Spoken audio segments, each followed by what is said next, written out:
Women have come from 23 states, and if you see the kind of response, the call for Delhi Chalo against the Modi government's policies has got, clearly there's a resonance among women in different parts of the country in reaction to their own experience in the 4 years of the Modi government. Because whereas on the one hand, Modi ji has made many tall claims, each and every one of those so-called projects for women have really fallen flat as far as advancing women's rights are concerned. Look at the Ujjwala Yojana, for example.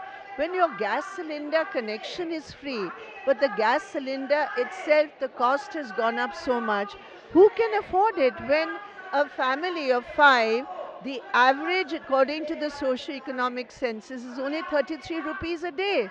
Who's going to be able to pay 900 rupees for a cylinder?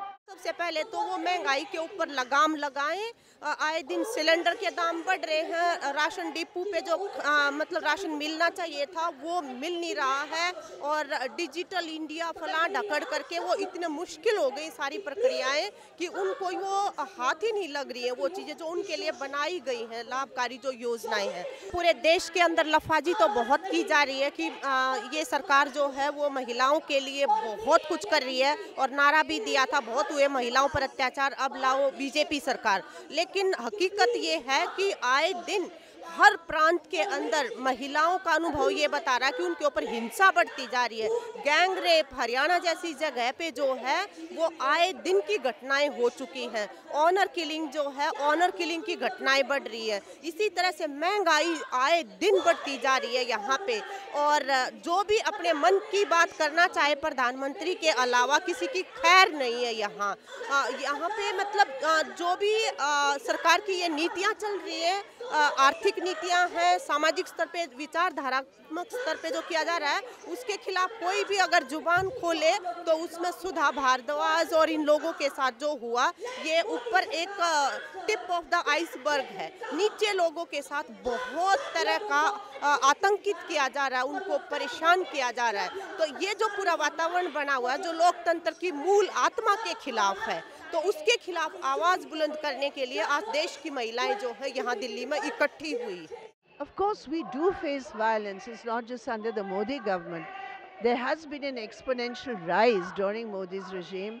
But I think what is of deep concern is the communalization of rape, as we saw in the Kathua case. What is also of deep concern is the support given by those in power in the BJP to criminals who are involved in gang rape cases. So you can bring the death penalty in, but at the ground level, when you are supporting the criminals, this seems to women in their experience a complete travesty and a mockery of their right to security. And then the whole issue of democracy. After all, if women are going to be jailed, today we heard that Sophia from Tamil Nadu was jailed for 15 days because she raised a slogan, Modi fascist government down, down. Now, if a girl is going to be sent to 2 weeks in jail because of her opposition to the Modi government, then certainly all the struggles of ours which are against the Modi government are also endangered because there's an attack on democracy. So our point is you cannot think of women's rights in today's India without linking up with a wider fight for democracy. I am here only to express my solidarity with the women of this country. Such a large demonstration in such a heavy rain, women braving and coming from nearly 23 states is a very big thing. I mean, that shows the degree of anger, the degree of deprivation that the Indian women are feeling. No, this is happening at one level through the general rise in prices, petroleum prices. Women are the homemakers. They are the ones that face the burden most. But more specifically, it is happening because of the betrayal of all the promises that the Modi government has made. Beti Bachao, the slogan that they are given. Now the situation is BJP se Beti Bachao. And we have never seen such dehumanization that's happening in our country, where 6-year-old, 7-year-old girls are subjected to gang rape and murders. And this rise in violence, this rise in this sort of a situation is something that is not acceptable. The Prime Minister promised if I have a single party majority, I'll bring the women's reservation bill immediately. Nearly 5 years are going by. He has a single party majority. Why is that not coming? And these are the questions for which the government has to answer. The women are here in the women's movement to actually force this government to answer or accept many of their demands that they've listed out, which are all genuine.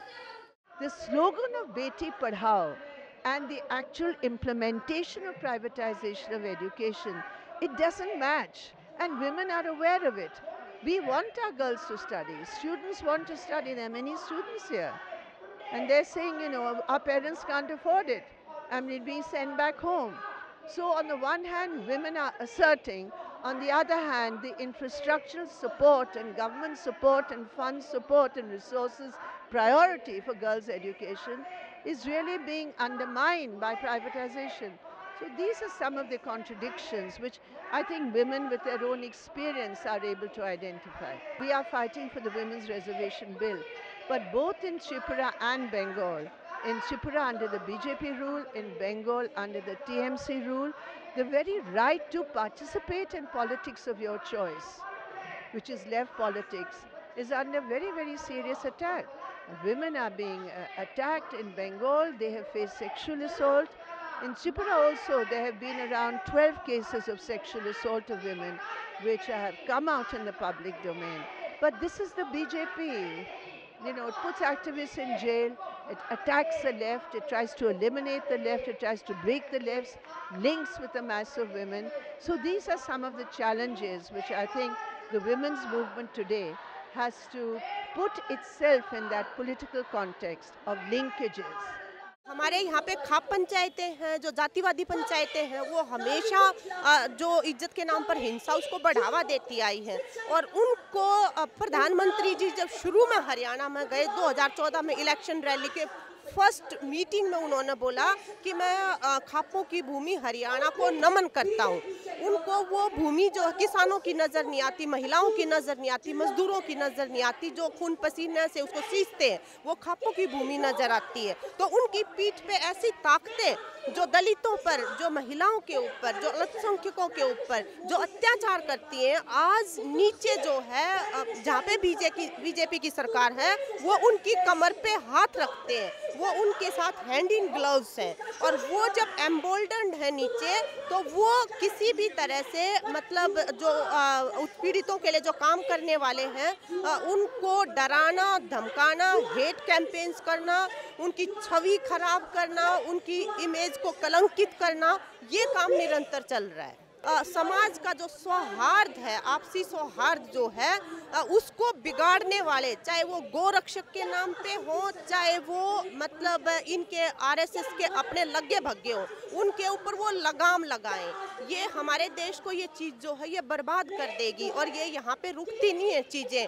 वो सोचे मोदी जी की वो मन की बात कह के वो तो अपना सेफ बैठे रहेंगे। इतिहास ये बताता है कि जो इस तरह की ताकतों को हवा देते हैं अंतिम रूप से वो भी उनका शिकार होते हैं। Well, I think it is their message to Modi, which is amplifying all over the country, that Modi ji, you have had 4.5 years, you have betrayed what you had promised women, and therefore in the 2019 elections, you are not getting the women's vote. Well, tomorrow's worker peasant rally, it's a very significant development. It's the first time that you have the Indian working class, the peasantry, and the agricultural labor. All three of them coming together in a joint, agitation. Now that is important because what are they demanding? Very similar. I mean, what are these attacks on the rights and economic conditions of the people? Now the peasants have been promised a very, very handsome remunerative price. That has not happened 5 years down the line. They have asked for one-time waiver of the loans. That is not happening down the line. The working class has been asking for a security of service and stop the attacks on their rights, which are sought to be denied with new labor laws. The agricultural labor is the worst of the sufferers, and there is no central legislation or a law that can give them some protection. And on top of it, the MNREGA is being completely dismantled, which was the only source of assured income. So these are the issues which will be connected with all this that is happening here. So it is just an overall people's movement.